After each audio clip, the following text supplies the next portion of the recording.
بسم اللہ الرحمن الرحیم۔ شروع اللہ کا نام لے کر جو بڑا مہربان نہایت رحم والا ہے۔ کاف ہا یا عین صاد، یہ تمہارے پروردگار کی مہربانی کا بیان ہے جو اس نے اپنے بندے زکریا پر کی تھی جب انہوں نے اپنے پروردگار کو دبی آواز سے پکارا اور کہا کہ اے میرے پروردگار، میری ہڈیاں بڑھاپے کے سبب کمزور ہو گئی ہیں اور سر سفید بالوں کی وجہ سے چمکنے لگا ہے، اور اے میرے پروردگار، میں تجھ سے مانگ کر کبھی محروم نہیں رہا، اور میں اپنے بعد اپنے بھائی بندوں سے ڈرتا ہوں، اور میری بیوی بانجھ ہے، پھر بھی مجھے اپنے پاس سے ایک وارث عطا فرما جو میری اور اولاد یعقوب کی میراث کا مالک ہو، اور اے میرے پروردگار، اس کو خوش اخلاق بنائیو۔ فرمایا اے زکریا، ہم تم کو ایک لڑکے کی بشارت دیتے ہیں جس کا نام یحییٰ ہوگا، اس سے پہلے ہم نے اس نام کا کوئی شخص پیدا نہیں کیا۔ انہوں نے کہا کہ پروردگار، میرے ہاں کس طرح لڑکا ہوگا جبکہ میری بیوی بانجھ ہے اور میں بڑھاپے کی اس حالت کو پہنچ گیا کہ سوکھ گیا ہوں۔ حکم ہوا کہ اسی طرح ہوگا۔ تمہارے پروردگار نے فرمایا ہے کہ مجھے یہ آسان ہے، اور میں پہلے تم کو بھی تو پیدا کر چکا ہوں اور تم کچھ چیز نہ تھے۔ کہا کہ پروردگار، میرے لیے کوئی نشانی مقرر فرما۔ فرمایا نشانی یہ ہے کہ تم صحیح و سالم ہوتے ہوئے 3 رات دن لوگوں سے بات نہ کر سکو گے۔ پھر وہ عبادت کے حجرے سے نکل کر اپنی قوم کے پاس آئے تو ان سے اشارے سے کہا کہ صبح و شام تسبیح کرتے رہو۔ فرمایا اے یحییٰ، ہماری کتاب کو مضبوطی سے تھامے رہو، اور ہم نے ان کو لڑکپن ہی میں دانائی عطا فرمائی تھی اور اپنے پاس سے شفقت اور پاکیزگی دی تھی، اور وہ پرہیزگار تھے اور وہ اپنے ماں باپ کے ساتھ نیکی کرنے والے تھے اور سرکش اور نافرمان نہیں تھے۔ اور جس دن وہ پیدا ہوئے اور جس دن وفات پائیں گے اور جس دن زندہ کر کے اٹھائے جائیں گے ان پر سلام ہے۔ اور کتاب یعنی قرآن میں مریم کا بھی تذکرہ کرو۔ جب وہ اپنے لوگوں سے الگ ہو کر مکان کے مشرقی حصے میں چلی گئیں، پھر انہوں نے ان کی طرف سے پردہ کر لیا، تو ہم نے ان کی طرف اپنا فرشتہ بھیجا، سو وہ ان کے سامنے ایک خوبصورت مرد کی صورت میں آیا۔ مریم بولی کہ اگر تم پرہیزگار ہو تو میں تم سے بچنے کے لیے رحمان کی پناہ لیتی ہوں۔ فرشتے نے کہا کہ میں تو تمہارے پروردگار کا بھیجا ہوا یعنی فرشتہ ہوں، اور اس لیے آیا ہوں کہ تمہیں پاکیزہ لڑکا بخشوں۔ مریم نے کہا کہ میرے ہاں لڑکا کیوں کر ہوگا جبکہ مجھے کسی مرد نے بطور شوہر چھوا تک نہیں اور میں بدکار بھی نہیں ہوں۔ فرشتے نے کہا کہ یوں ہی ہوگا۔ تمہارے پروردگار نے فرمایا کہ یہ مجھے آسان ہے اور میں اسے اسی طریق پر پیدا کروں گا تاکہ اس کو ہم لوگوں کے لیے اپنی طرف سے نشانی اور ذریعہ رحمت بنائیں، اور یہ کام مقرر ہو چکا ہے۔ چنانچہ وہ اس بچے کے ساتھ حاملہ ہو گئیں اور اسے لے کر ایک دور جگہ چلی گئیں۔ پھر درد ذہ ان کو کھجور کے تنے کی طرف لے آیا، کہنے لگی کہ کاش میں اس سے پہلے مر چکتی اور بھولی بسری ہو گئی ہوتی۔ تب ان کے ٹیلے کے نیچے کی جانب سے فرشتے نے ان کو آواز دی کہ غمناک نہ ہو، تمہارے پروردگار نے تمہارے نیچے ایک چشمہ پیدا کر دیا ہے، اور کھجور کے تنے کو پکڑ کر اپنی طرف ہلاؤ، وہ تم پر تازہ عمدہ کھجوریں گرائے گا، تو کھاؤ اور پیو اور آنکھیں ٹھنڈی کرو۔ اگر تم کسی آدمی کو دیکھو تو کہنا کہ میں نے اللہ کے لیے روزے کی منت مانی، تو آج میں کسی آدمی سے ہرگز کلام نہیں کروں گی۔ پھر وہ اس بچے کو اٹھا کر اپنی برادری والوں کے پاس لے آئیں۔ وہ کہنے لگے کہ مریم، یہ تو نے برا کام کیا۔ اے ہارون کی بہن، نہ تو تیرا باپ ہی برا آدمی تھا اور نہ تیری ماں ہی بدکار تھی۔ تو مریم نے اس بچے کی طرف اشارہ کیا۔ وہ بولے کہ ہم اس سے کہ گود کا بچہ ہے کیسے بات کریں؟ بچے نے کہا کہ میں اللہ کا بندہ ہوں، اس نے مجھے کتاب دی ہے اور نبی بنایا ہے، اور میں جہاں ہوں اور جس حال میں ہوں اس نے مجھے صاحب برکت بنایا ہے، اور جب تک زندہ ہوں مجھ کو نماز اور زکوٰۃ کا ارشاد فرمایا ہے، اور مجھے اپنی ماں کے ساتھ نیک سلوک کرنے والا بنایا ہے اور سرکش و بدبخت نہیں بنایا، اور جس دن میں پیدا ہوا اور جس دن مروں گا اور جس دن زندہ کر کے اٹھایا جاؤں گا مجھ پر سلام ہے۔ یہ مریم کے بیٹے عیسیٰ ہیں، اور یہ سچی بات ہے جس میں لوگ شک کرتے ہیں۔ اللہ کو شایع نہیں کہ کسی کو بیٹا بنائے، وہ پاک ہے۔ جب کسی چیز کا ارادہ کرتا ہے تو اس کو یہی کہتا ہے کہ ہو جا، تو وہ ہو جاتی ہے۔ اور بے شک اللہ ہی میرا اور تمہارا پروردگار ہے، تو اسی کی عبادت کرو، یہی سیدھا رستہ ہے۔ پھر اہل کتاب کے فرقوں نے باہم اختلاف کیا، سو جو لوگ کافر ہوئے ہیں ان کو بڑے دن یعنی قیامت کے روز حاضر ہونے سے خرابی ہے۔ وہ جس دن ہمارے سامنے آئیں گے کیسے سننے والے اور کیسے دیکھنے والے ہوں گے، مگر ظالم آج کھلی گمراہی میں ہے۔ اور ان کو حسرت و افسوس کے دن سے ڈرا دو جب بات فیصل کر دی جائے گی اور وہ غفلت میں پڑے ہوئے ہیں اور ایمان نہیں لاتے۔ ہم ہی زمین کے اور جو لوگ اس پر بستے ہیں ان کے وارث ہوں گے اور ہماری ہی طرف ان کو لوٹنا ہوگا۔ اور کتاب میں ابراہیم کا ذکر کرو، بے شک وہ نہایت سچے تھے، پیغمبر تھے۔ جب انہوں نے اپنے باپ سے کہا کہ ابا آپ ایسی چیزوں کو کیوں پوچھتے ہیں جو نہ سنیں اور نہ دیکھیں اور نہ آپ کے کچھ کام آ سکیں؟ ابا مجھے ایسا علم ملا ہے جو آپ کو نہیں ملا، تو میرے ساتھ ہو جائیے، میں آپ کو سیدھی راہ پر لے چلوں گا۔ ابا شیطان کی پوجا نہ کیجیے، بے شک شیطان اللہ کا نافرمان ہے۔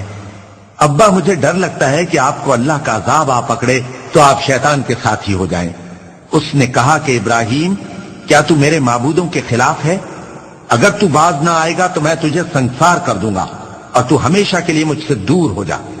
ابراہیم نے سلام علیکم کہا اور کہا کہ میں آپ کے لیے اپنے پروردگار سے بخشش مانگوں گا، بے شک وہ مجھ پر نہایت مہربان ہے۔ اور میں آپ لوگوں سے اور جن کو آپ اللہ کے سوا پکارا کرتے ہیں ان سے کنارہ کرتا ہوں اور اپنے پروردگار ہی کو پکاروں گا۔ امید ہے کہ میں اپنے پروردگار کو پکار کر محروم نہیں رہوں گا۔ اور جب ابراہیم ان لوگوں سے اور جن کی وہ اللہ کے سوا پرستش کرتے تھے الگ ہو گئے تو ہم نے ان کو اسحاق اور اسحاق کو یعقوب بخشے اور ہر ایک کو پیغمبر بنایا، اور ہم نے ان کو اپنی رحمت سے بہت سی چیزیں عنایت کی اور ان کا ذکر جمیل بلند کیا۔ اور کتاب میں موسیٰ کا بھی ذکر کرو، بے شک وہ ہمارے برگزیدہ تھے اور رسول تھے، نبی تھے، اور ہم نے ان کو طور کی داہنی طرف سے پکارا اور باتیں کرنے کے لیے نزدیک بلایا، اور اپنی مہربانی سے ان کو ان کا بھائی ہارون پیغمبر بنا کر عطا کیا۔ اور کتاب میں اسماعیل کا بھی ذکر کرو، وہ وعدے کے سچے اور رسول تھے، نبی تھے، اور وہ اپنے گھر والوں کو نماز اور زکوٰۃ کا حکم کرتے تھے اور اپنے پروردگار کے ہاں پسندیدہ تھے۔ اور کتاب میں ادریس کا بھی ذکر کرو، وہ بھی نہایت سچے تھے، نبی تھے، اور ہم نے ان کو اونچی جگہ اٹھا لیا تھا۔ یہ وہ لوگ ہیں جن پر اللہ نے اپنے پیغمبروں میں سے فضل کیا، یعنی اولاد آدم میں سے، اور ان لوگوں میں سے جن کو ہم نے نوح کے ساتھ کشتی میں سوار کیا، اور ابراہیم اور یعقوب کی اولاد میں سے، اور ان لوگوں میں سے جن کو ہم نے ہدایت دی اور جنہیں برگزیدہ کیا۔ جب ان کے سامنے ہماری آیتیں پڑھی جاتی تھیں تو سجدے میں گر پڑتے اور روتے رہتے تھے، کیونکہ آیت سجدہ تلاوت کی گئی ہے، لہذا سامعین پر سجدہ واجب ہے۔ پھر ان کے بعد چند ناخلف ان کے جانشین ہوئے جنہوں نے نماز کو ضائع کر دیا اور خواہشات نفسانی کے پیچھے لگ گئے، سو ان قریب ان کو گمراہی کی سزا ملے گی۔ ہاں جس نے توبہ کی اور ایمان لایا اور عمل نیک کیے تو ایسے لوگ بہشت میں داخل ہوں گے اور ان کا ذرا نقصان نہ کیا جائے گا، یعنی ہمیشہ کی بہشتوں میں جس کا اللہ نے اپنے بندوں سے وعدہ کیا ہے کہ جو ان کی آنکھوں سے پوشیدہ ہے۔ بے شک اس کا وعدہ نیکوکاروں کے سامنے آنے والا ہے، وہ اس میں سلام کے سوا کوئی بیہودہ کلام نہ سنیں گے اور ان کو صبح و شام کھانا ملے گا۔ یہی وہ جنت ہے جس کا ہم اپنے بندوں میں سے ایسے شخص کو مالک بنائیں گے جو پرہیزگار ہوگا۔ اور فرشتوں نے پیغمبر کو جواب دیا کہ ہم تمہارے پروردگار کے حکم کے سوا اتر نہیں سکتے، جو کچھ ہمارے آگے ہے اور جو پیچھے ہے اور جو اس کے درمیان ہے سب اسی کا ہے، اور تمہارا پروردگار بھولنے والا نہیں، یعنی آسمان اور زمین کا اور جو ان دونوں کے درمیان ہے سب کا پروردگار، تو اسی کی عبادت کرو اور اس کی عبادت پر ثابت قدم رہو۔ بھلا تم کوئی اس کا ہم نام جانتے ہو؟ اور کافر انسان کہتا ہے کہ جب میں مر جاؤں گا تو کیا زندہ کر کے نکالا جاؤں گا؟ کیا ایسا انسان یاد نہیں کرتا کہ ہم نے اس کو پہلے بھی تو پیدا کیا تھا جبکہ وہ کچھ بھی چیز نہ تھا؟ سو تمہارے پروردگار کی قسم ہم ان کو جمع کریں گے اور شیطانوں کو بھی، پھر ان سب کو جہنم کے گرد حاضر کریں گے اور وہ گھٹنوں پر گرے ہوئے ہوں گے۔ پھر ہر گروہ میں سے ہم ایسے لوگوں کو کھینچ نکالیں گے جو رحمان کے مقابلے میں سخت سرکشی کرتے تھے، پھر ہم ان لوگوں سے خوب واقف ہیں جو اس میں داخل ہونے کے زیادہ لائق ہیں، اور تم میں سے کوئی شخص نہیں مگر اسے اس پر گزرنا ہوگا، یہ تمہارے پروردگار پر لازم ہے، مقرر ہے۔ پھر ہم پرہیزگاروں کو نجات دیں گے اور ظالموں کو اس میں گھٹنوں کے بل پڑا ہوا چھوڑ دیں گے۔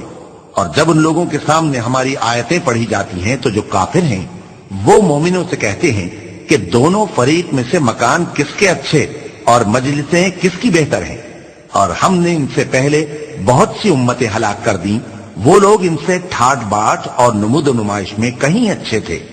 کہہ دو کہ جو شخص گمراہی میں پڑا ہوا ہے رحمان اس کو آہستہ آہستہ مہلت دیا جاتا ہے، یہاں تک کہ جب اس چیز کو دیکھ لیں گے جس کا ان سے وعدہ کیا جاتا ہے، خواہ عذاب اور خواہ قیامت، تو اس وقت جان لیں گے کہ مکان کس کا برا ہے اور لشکر کس کا کمزور ہے۔ اور جو لوگ ہدایت یاب ہیں اللہ ان کو زیادہ ہدایت دیتا ہے، اور نیکیاں جو باقی رہنے والی ہیں وہ تمہارے پروردگار کے ہاں صلے کے لحاظ سے خوب اور انجام کے اعتبار سے بہتر ہیں۔ بھلا تم نے اس شخص کو دیکھا جس نے ہماری آیتوں سے کفر کیا اور کہنے لگا کہ اگر میں اثر نو زندہ ہوا بھی تو یہی مال اور اولاد مجھے وہاں ملے گا؟ کیا اس نے غیب کی خبر پالی ہے یا اللہ کے یہاں سے عہد لے لیا ہے؟ ہرگز نہیں، یہ جو کچھ کہتا ہے ہم اس کو لکھتے جاتے اور اس کے لیے آہستہ آہستہ عذاب بڑھاتے جاتے ہیں، اور جو چیزیں یہ بتاتا ہے ان کے ہم وارث ہوں گے، اور یہ اکیلا ہمارے سامنے آئے گا، اور ان لوگوں نے اللہ کے سوا اور معبود بنا لیے ہیں تاکہ وہ ان کے لیے موجب عزت ہوں۔ ہرگز نہیں، وہ معبود ان کی پرستش سے انکار کریں گے اور ان کے دشمنوں مخالف ہوں گے۔ کیا تم نے نہیں دیکھا کہ ہم نے شیطانوں کو کافروں پر چھوڑ رکھا ہے کہ وہ ان کو خوب اکساتے رہتے ہیں؟